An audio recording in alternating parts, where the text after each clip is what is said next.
This is the Huey Alert Podcast with Craig and Shelley Huey, bringing you the tools to transform our nation and culture, the intersection of faith and politics. Hi, welcome to the Huey Alert Podcast, and we're here in West Palm Beach, Florida, with my beautiful bride, Shelley. Hey, everyone. And we're so glad you're with us, and we're here at the Free Speech Investment Summit.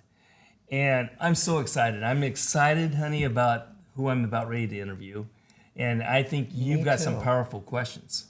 I'm super excited to talk to this person. Yeah. And I want you to tell everyone why. Why are we so excited? Devin Nunes is one of my heroes for fighting and standing up against the deep state. And he was the one who helped bring light and truth under such incredible attack over so many years during the Trump administration. And in my book, The Deep State, I write about some of his efforts and talk about, what is going on with the bureaucracy. So for today, hon, what I'd like to do is talk to Devin about the deep state and also about what he's doing now, because what he's doing now is incredible. That's so awesome. All right. Devin, welcome. Craig and Shelley, great to be with you. Devin, you were right in the middle of the most incredible election hoax, attack by the security agencies against a political opponent. You were seeing the ideological state at war, and they were at war with you, with Trump. What was happening? What? Tell me a little bit about the experience. Well, of seeing those this. those were very dark days. But Yes. I think it was really an indicator of where we are today. Yes. With the politics. They got away with that back then. Right. And when you look back on it, other things had happened before that now, in retrospect, you can put it in line because they got away with things before that. Remember, there was Benghazi. Yes.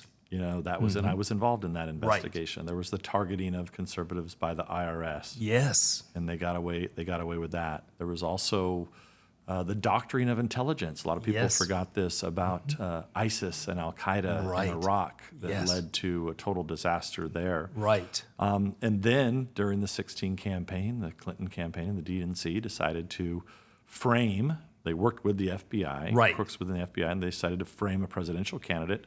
I think initially it was designed to spy on him and then get some embarrassing information and then do an October surprise. That's what really they were trying to do in 2016. And then he did the impossible that they didn't think, and he won. Wow. And then the resistance happened. And then they decided to go full-blown Russia hoax. Yes. And they made it, they turned, we ended up with the Mueller investigation, which was another hoax. And a lot of my Republican colleagues fell for the nonsense. So Devin, so we had to fight through that, all of that, and we proved it. Sadly, we got to the bottom of all of it. But then nobody went to jail, and then you still have half of the country, who I bet if you did a poll, half the country still thinks that Trump did something with Putin, and it's a sad place for the country to be. And that is deception. That is total deception that's going on, where people are believing the big lie. And what you did under such pressure, I just remember the media calling you a conspiratorial theorist and that you were so wrong, and they were demonizing you.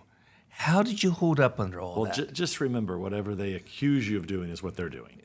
Right? Yes. So when they were calling me a Russian agent, they were the ones that were actually, and once we did the investigation, they were the ones that were working with Russians. Right. I mean, it's unbelievable, and a lot of people don't realize that they were actually getting fake information, but they were laundering it through a former British spy that, look at this guy, he used to be in Moscow, which he had been in Moscow like 20 years before. It was ridiculous. The guy wouldn't have had any relevant information. And then they worked with a Russian national that they were getting the information from that actually lived right outside of Washington, D.C. So crazy. And a lot of people forget, they didn't know. I bet a lot of your listeners, viewers don't know that that's really what happened. Yes. They were feeding it, hey, say this. And then this Russian guy who was in the United States, I think he's in the United States legally, as far as I know, because he was working at one point for the Brookings Institute, which is a liberal think tank in Washington, D.C. So connected to a lot of other players within the kind of the DNC Clinton apparatus. So it was, it was, like I said, whatever they accuse you of doing, most of the time, they're doing it. Wow. So I want to ask a quick question. I don't know a lot about your background when you were like a kid growing up. Yeah. And so maybe you can enlighten us a little bit on, in a nutshell, the way I see you is someone who loves to expose lies and tell truth. And that's what you did, right? And you're still doing. And so does that go back when you were like, do you remember things that really stood out in your childhood from like maybe junior high, high school that really kind of got you passionate? Well, what got me into politics, I think, so I grew up on a farm, and there was, and you guys will remember, you guys were from California originally until you fled like so many other people have.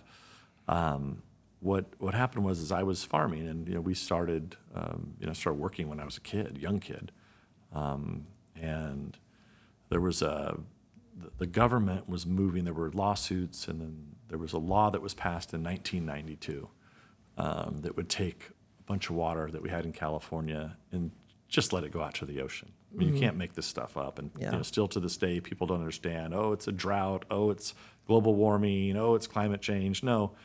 You just are letting the water go out to the ocean. Right. Like we're not keeping the water behind the dams, using the infrastructure in California, moving it around. Yeah. Well, I was out, we had it's a tough business. My dad really wanted my brother and I to go out on our own when we were very young. So we started farming on our own when we were 13, 14 years old. Really? Wow. And I'll never forget, we had this new farm that we had rented, and we had spent a lot of time out there to go into. It had been kind of abandoned at one point. It had went through some type of financial crisis, so we ended up getting this farm and went out there, did all kinds of work, and then we were running out of water on it. So we had corn that was up, like just this high, 6 inches high, and at the same time, Congress was moving this legislation that ultimately became law in 92. I was watching crops burn up. Right. And I was like, so that really is a memory that's just seared into my brain of just unfairness. And that's what drove me into politics. I mean, I didn't really, whole other story how I got into politics, but I always thought I was going to be interested. I thought I was going to be in farming, winemaking. That's what I really wanted to do. Right. From the time I was young. Yeah. And then, you never know what happens. And I ended up running for Congress at a very young age. I was one of the youngest community college board members in California, elected position. So I started out like 22 years old in that position, one of the youngest ever. And then went to for a short stint as the director of ag in California under the George W. Bush administration in 2001. And then ran for Congress in 2002. You never know what happens. And then I just happened to be in the middle of all these crazy scandals like Benghazi and IRS and all that. I was in all those investigations that then, culminated with the Russia hoax, followed by the Ukraine impeachment hoax, and dealt with a lot of bad characters. So, now I'm at True Social, where we have a whole other set of bad characters. So before we get to True Social, because I really want to cover that, I want to ask about the infrastructure, the bureaucracy, the government that's absolutely dominated by an ideological elite group of people, the deep state. They're so embedded. If Trump becomes president, how can he reverse that and stop the insanity that took place the first 4 years that he was in office. How do we stop them sabotaging? How do we how do we drain the swamp? Yeah, well, first of all, Trump has to win. Yes. Right? You can't do anything until you win. And people should, even though I know the polls look great right now, but it's not going to be easy. Right. I think what's really happened is that the left went from kind of the old school liberal Democrats have really embraced Marxism. So the old school liberal Democrats, like there were quite a few of them when I arrived in Washington, even some of the most liberal ones, they were intellectually honest. Yes. But what's been replaced now is there's a whole generation of Marxist trained young people that only have one goal in mind, and that is to gain and hold power. Yes. Yeah. They've had big people who have funded it. Yes. Evil people that have funded it. I mean, that's why you've seen some of California fall apart. A lot of these big cities with the DAs that have been replaced by radical Marxist DAs, district attorneys. So I think that's really what's happened to the Democratic Party. So and then part of kind of that Marxist rule is you place people within the positions of power. And one of the things they knew they had to do, which Obama was very good at this, he went into the military first. And a lot of, I think, now that I look back, a lot of our best warriors, and I won't say all of them, but a lot of the good ones were run out of the military. They didn't get the promotions back under Obama. What an incredible insight. Yeah, so I think, so they went after the military, they went after CIA, but most damaging, a lot of people, that gets the attention because it's sexy. Right. But the worst thing that they've done is the Department of Justice. The Department of Justice is a total disaster, which people forget. The Department of Justice runs the FBI. Yes. And that, I think, where is the So how bulk can of you the corruption. drain the Department of Justice from the socialist Marxists running it? Yeah, what you have to do is you have to go in there and all the senior executive service, what's called the SES and the SIS, which ironically, a gentleman named General Michael Flynn, who was Trump's first national security advisor and only lasted like two weeks, and he was run out. Right. He was illegally, the FBI went into the White House, and then they said he lied. I mean, it's a total disaster. Actually, he's got a good film out that chronicles what he went through at that time. Right. But his plan was to get rid of all of those positions, which he could legally do. Yes. And that's why Obama, they were all scared of General Flynn being in there in that position. Right. And they ran him out first. Yes. And I warned everybody within the Trump administration. I said, once you do that, I said, if you fall for this, you're gonna, because I knew General Flynn for years. I mean, I knew him when he was like a colonel. He wasn't even a general yet. I remember him in Iraq, and I mean, he did amazing things in Iraq. I mean, cutting edge technology to really go out and track terrorists down. Right. He was the best general. He was the best intelligence mind in multiple generations. And that's not me saying it only. That's from historians. I mean, everybody liked General Flynn. Right. But then when they ran him out of the Obama administration, he was the head of the Defense Intelligence Agency. Why did they run him out? Because he was a truth teller, right? And he had said that basically he wouldn't toe the line that Obama wanted, which you guys will all remember this. Remember the line that Bin Laden's dead and Al Qaeda's on the run. Yes, and it was a lie. Yeah, it was a lie. Al Qaeda wasn't on the run. Bin Laden was dead, but Al Qaeda wasn't on the run. Yes, and so Flynn refused to go along with that, and so they got rid of him. Obama got rid of him, and then he was a Democrat, actually. And Trump brought him onto the campaign. Yeah. And Flynn really believed in wanting to fix the intelligence apparatus. Yeah. So that's what needs to happen. That's the first and foremost. I think you have John Ratcliffe, who, if Trump was to win, he was my former colleague. He was on the Intelligence Committee. Right. He became the Director of National Intelligence under Trump. I think he would make a great Attorney General. But you need somebody like that is tough, that would go in there, and you got to, as he says, his line is, you have to basically pick up the entire Department of Justice, right, and dump it out and let it all fall out. I love it. That's what you have to do. You have to start there. Without a good justice system, you have nothing. Yes. And then you still have to go through and track down. You got to track down some of these bad apples, the bad actors that are well known to people. Yeah. And they need to be investigated. And if statutes of limitations haven't run out, they need to be prosecuted. Boy, that's hope for our future, and it's really a necessity if we're going to be successful in the coming years. So I appreciate that. Hi, I'm Craig Huey, the Huey Alert, and I really appreciate you as a podcast listener. And I appreciate also our sponsors that make the podcasts possible. I'm not an investment advisor or investment newsletter writer. I'm a geopolitical commentator, but one thing I do know is that oil and gas prices are going up and the government is putting more restrictions on them, and then there's a unique opportunity that investors could take advantage of. If you're interested, you might want to consider getting a free report that we put together called Biden's War on Energy.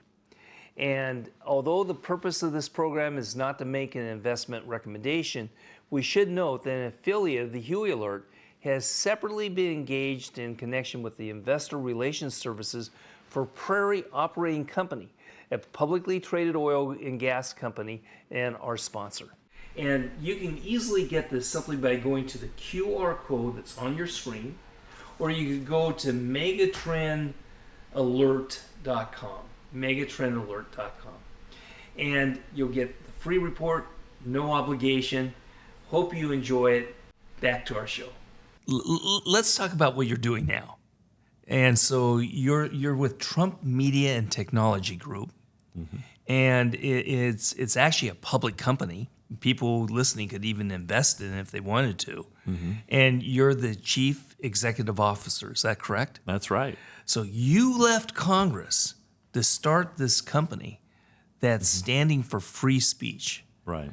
And standing to expose darkness, to advocate truth. And tell us a little bit about it. What's the purpose? Yeah, so it's real simple. I always start with this. Yeah. Donald Trump didn't need a new company. Yes. And I didn't need a job. Right. I was perfectly fine. But we all got kicked off, either completely booted off like President Trump did of every social media platform, or you were being shadow banned like me, where I was on there but you couldn't find me. Right. And I discovered early on that through this process, I kind of predicted that they were going to do the censorship in 2020. I wrote just a little policy book on it, and didn't know I was going to predict the truth that actually happened. Right. So when President Trump had no choice, right, but to figure out a way to build a social media company of some kind so he could get back on the internet. Right. And there were millions of other Americans that were also kicked off. Oh, yeah. And so I had started early in Congress, or when I was in Congress, I was the first to adopt a company called Parler. That was an early. It was a Twitter alternative. Right.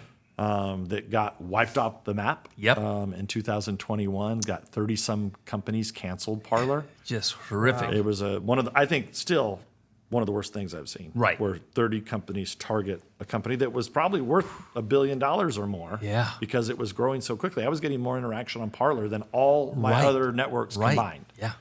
The other thing that I did is I started, I do a podcast. I don't do it as often as I used to do, but I originally did the podcast when I was in Congress so that I could get around the fake news and all the nonsense, and I could just ignore them all. Right. And I spoke directly to my supporters and constituents. Yes. Right. If you wanted to hear from me, every week I would do something. I would interview somebody. I would take questions, and so it was a great way for me to just avoid them all. Yes. And I would just say, look, fake news, have fun, go do your thing, but I do my own thing. Right. Right. And I was putting that on. It was first an audio version. And then I got a call from a guy named Dan Bongino, who you probably heard of. Of course. Who's now one of the most successful podcasters. He says, hey, you should really you're doing really well on your audio podcast. He's like, you should do video. And I said, oh, man, it's a lot of work. You got, at that time, you don't realize, but in 2020, it wasn't as easy to do podcasts then. That's right. The cameras weren't like the size of these that are tiny things now. And a lot of people can just do it right from their phones. Right. And So I went on YouTube, and the first episode I got like 1,000 views or something. Yeah. I thought, okay, well, that's all right. Then the next week it went down, and then it felt like the third week it went down. I said, well, we can't keep doing this. Right. I mean, because I was getting tens of thousands of listens on the audio version, Right. so it didn't make any sense. Why would people not be watching this? Right. I can't suck that bad, Yeah. because it was my audio version was going pretty well. And anyway, I just told my team, I said, look, we got to let's just get a video player, because clearly when you went to YouTube, and my podcast had a very difficult name. It was called Devin Nunes Podcast. Yes. So why, when you went in and typed Devin Nunes Right. Podcast, would it not come up? Yes. And I was like, oh my God, you got to be kidding me. Yeah. So I said, let's just go find a video player, any video player. So we found a video player out of Canada, a company called Rumble that had been around for a short time. And they were just starting to create their YouTube alternative. So they were providing companies like kind of back-end video players. Right. But they were just starting. They started with funny animal videos was kind of their niche. So when I went to Rumble, it was me and funny animal videos. That was it. That was it. That was the only people on the platform. And what was incredible is that in a month I had 40,000 followers on Rumble. Wow. Night and day. And Huge then by difference. the end of 2020, I had 400,000 followers on Rumble. Oh my God. On YouTube, you'd probably have 1,000. On YouTube, I had total followers. I don't even know if the count's still up, but it was like 10,000 followers. Yeah. I mean, it's incredible. So that's how I got into it. And then Parler gets wiped out. I'm still in Congress. I'm going around the country. And then the president, when he decided to take this on and build something, he called me. He announced he was going to do a public, take the company public through a SPAC, which is boring. We won't get into all those details. But so he called me to run the company and to start it. Then it took us 2.5 years before we actually were approved by the SEC. Right. Whole nother scandal, whole nother layer of corruption that we don't have time to get into. But the bottom line is Truth Social is there as a beachhead against big tech to protect your voice, protect your freedom. And look, it's amazing. We have 620,000 retail investors. We're not relying on institutional investors. Devin, say the number of shareholders again. 620,000. I can tell you, having worked for years and seeing new companies and shareholders, that's incredible. Yeah. Nobody has that. That is mind blowing. Yeah, and you should have maybe 10 or 20,000 shareholders if you're lucky by now. Well, people believe in the cause. They believe in protecting their right to the internet. We have good technology. We're not, unlike the mistakes that Parler made. We built everything ourselves. Right. We work closely with a company called Rumble for our video playing and our cloud and our advertising. So Rumble is also a publicly traded company now. Yes. They were actually able to get the financing before. We got delayed. It should have been like a 4-month process. It was a 2.5-year process. Right. So we finally got it done, and we have legions of retail investors, and we're doing Truth Social is the best of kind of think of Instagram, Facebook, Twitter into one app. Reddit even. We have a group function, so it's a very good. It's a vibrant community. It's all I use. I don't even go on the other platforms anymore. I get all my news and everything from Truth Social. So you can get news. Yep. And you can. What if you're an activist or a political organizer or a pastor and or somebody who has a ministry or organization? What can they do? The first thing you should do now that we have our group function. Yes. So if people are familiar with the company Reddit. Yes. Or Facebook groups. Yes. I mean, it's the best.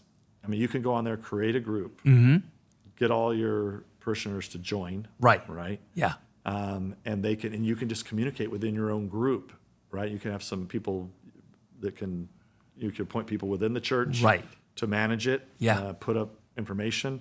I mean, we haven't. I don't think a lot. Well, we have a few church groups that are using it, but I think that's going to be because ultimately you're going to be canceled or you're going to be shadow banned by these companies that are woke. They don't like you. Yeah. So we created, we created this for everybody, right? For everybody, anybody who has the threat of being canceled. So I always say, look, you better get on it sooner rather than later because you never know when you're going to get canceled. Right. So that would be what if I was a pastor or something, I would, look at get an account, create a group, and then tell everybody to join, and you can have your own little.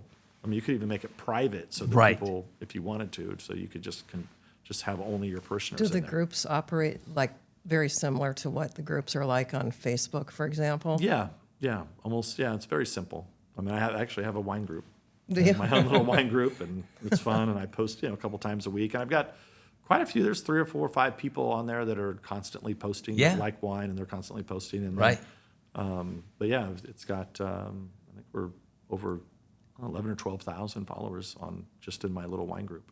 So with Truth Social, do you utilize algorithms like what you see happening on Facebook or X? Well, that's a big question because there's a lot of bad things that the worst thing they do is not necessarily their algorithm. It's how they've just flat out banned people. Yeah. Or they take posts down. Right. Or they regulate post. Which has happened to us with our newsletter all the time for years. Yeah. So that's what they really do bad. I mean, the algorithms, if done properly, are designed to speed up the process so that you can see things that you miss and it keeps track of what you want to see. I mean, that's what they're supposed to do. So with True Social, we actually just launched. So the groups, we don't use an algorithm. Our main feed, we don't use an algorithm, but we have a For You feed that's in development. It's launched, but it's in kind of its first version, and we keep trying to make it a little better to make sure that, say you don't have much time, but you want to get on and you want to see if you missed something for the last couple of days, you can get on there, and we're building an algorithm for that feed. But you only have to use that feed if you want. You don't. Right. You don't, and I not, noticed with X, for example, the For You is they have me pegged.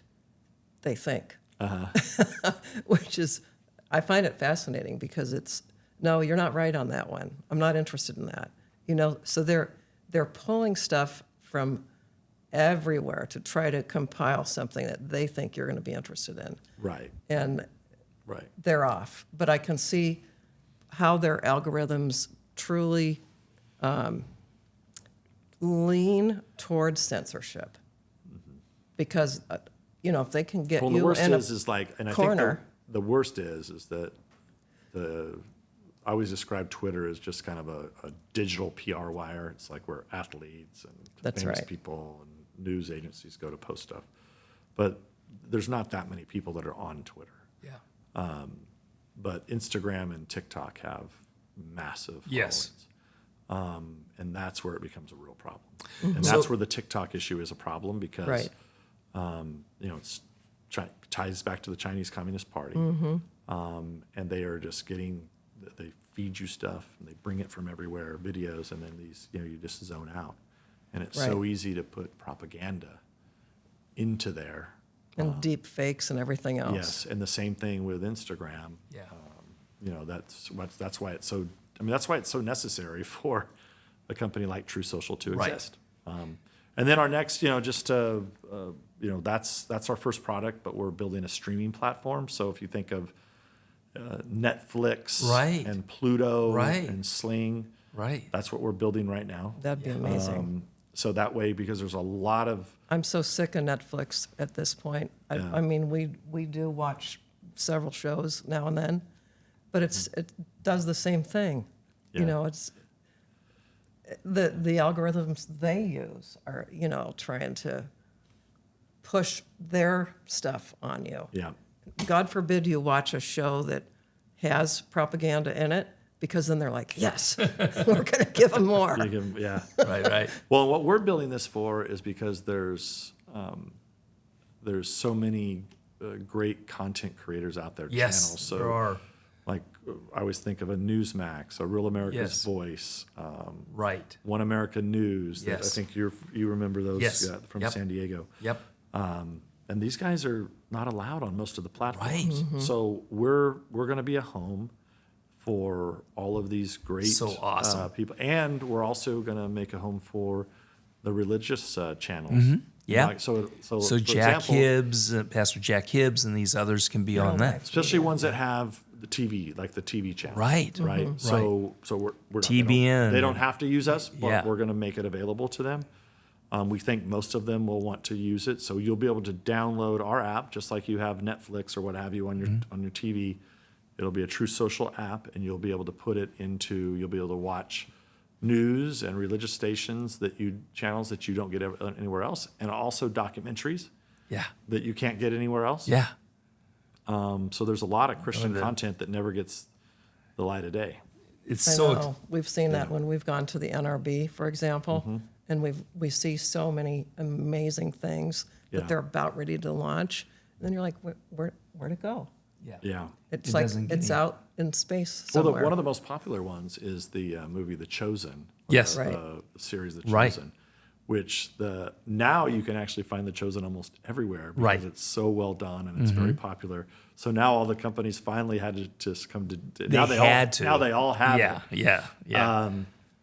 But they for a But long it was time against they the couldn't odds. even launch it. They had to build like their own video player in order to launch that. Yeah. The original series. Or the And it was really a grassroots, kind of like what I see with True Social, a grassroots movement. Right. Because, again, when I think about the number of investors, that's grassroots.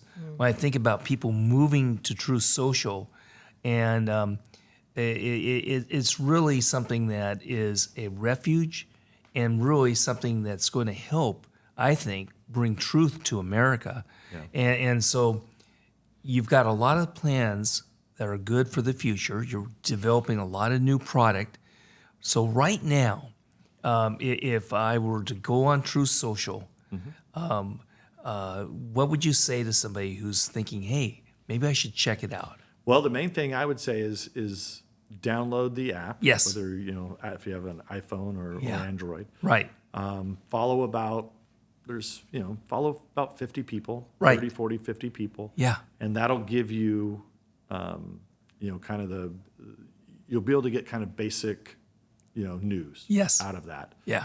And then decide if you want, like we talked about, then the groups are, continue to grow. And there's a lot of good groups on there for cooking. I mentioned wine already, which is my little group. But I think you'll find some groups Let's on do there. a group for ourselves. We could. Wouldn't that be something? Okay. Yeah, the key is to get everybody else to then join, right? Is to go, That's right. if you create a group and if you can get critical mass Yeah. of say, I think it's perfect, like I said, for churches. That's I awesome. think pretty it's amazing. absolutely perfect. Well, And I think our streaming platform, the religious channels Yes. are no longer going to be in the ghetto, right. right? Because at Right. best, if you want to watch a religious channel, Yes. they're on like channel And 4,000. so many have I mean, had you're lucky problems with Facebook, and they've had problems with YouTube and And they also- discrimination. they also have to pay a lot. Yeah. Yeah. So we're going to give all of these these religious channels a home and documentaries and everything else. So it's exciting times. So ultimately, True Social, you'll be able to actually watch a few channels Yeah. on True Social. Right. And then we'll have the full-blown streaming app that'll have, hopefully over time it'll have a lot of great content that we want to be family-friendly content. Yeah. So we're not going to be for, everybody. Yeah. But we're going to give a lot of people a home. So let me ask, I'm going back to your farming analogy that you shared when you were 13 and you noticed the corn fields were like, how tall, and they were going to burn out. So part of that gift that I believe God's given you is to save the corn. You know what I mean? And we did, and it died. And see, so that's part of the passion that you have. Yeah. And I'm looking at how you're describing Truth Social right now, you're trying to save this country. Yeah. In essence, that's what it is. Yeah. And so if somebody jumps in on that, they're effectively watering the corn. Yeah. Right? Yeah. And the passion that you have can't be quenched. So when I look at the possibility of some entity that's out there that's going to try to crush Truth Social, what in your mind is like the greatest danger? Because I know a lot of the people that listen to this podcast love to pray, and if you can talk about the danger that's there, in terms of if this growing entity continues to grow, we're going to have freedom that can't be taken away at all. Yeah, that's period. Right. I would just say that what we're doing is we're keeping, when I say, and sometimes this is lost on people, but we're keeping the internet open. Yes. Now, why are we, why? Right? Yeah. Yes. Well, what do you mean keep the internet open? Can I just get no? The answer is many people can't. Yeah. So in order for all these, it doesn't matter if it's your show or all the other content creators. We talked about The Chosen. We've talked about all these different One America News. Yes. They're all struggling. Great content is struggling for Right. a home. Yes. There's many people who have been kicked off of Facebook or they get shadow banned on Twitter. I mean, there's all kinds of bad things that are happening out there. So we are that freedom. And that's why we say it's about your voice. It's about your freedom. It's the one way you can invest in the future of the country to keep, because as of today, you got to have the internet in order to have communications. And we're in a communications war in this country against a lot of bad, evil things that are happening. And so, we're that home, we're that infrastructure. That's what we're trying to build. We're not trying to create the content. We're not trying to tell people what to Right. say, but we want to make sure you have a home so that it can be delivered. So, That's so awesome. Devin, this is vision. This is purpose. This is the protection of our First Amendment rights. This is free speech. And we applaud what you're doing. We encourage everybody who's watching this podcast to think about maybe being part of this through the investment angle of investing in TMTG stock, but also think in terms of how can I learn about. By the way, we have a really cool name. Yes. It's called, the ticker symbol is DJT for Donald J. Trump. Oh, that's a sticker That's the symbol. ticker, yeah. Oh, wow. Yeah. I love it. Awesome. Yeah, it's kind of cool. I love it. So you can learn about Truth Social, get involved with Truth Social, check it out. By DJT. Right? That's awesome. I love it. All right. So before we close, I would love to be able to pray for you if I can. Great. Well, thank you. Awesome. Lord, thank you so much for Devin. I praise your name that you've given our country a man who stands for truth, a man who hasn't caved, a man who continues to look for new areas, new things, new growth, new development. And I thank you, God, that he has that passion. He has that desire to help this country. So, Lord, I thank you that you're going to protect him, protect Truth Social, protect everything that they touch, all the lives that are affected in this country that are desperate to have a place where they can even feel like they can speak freely.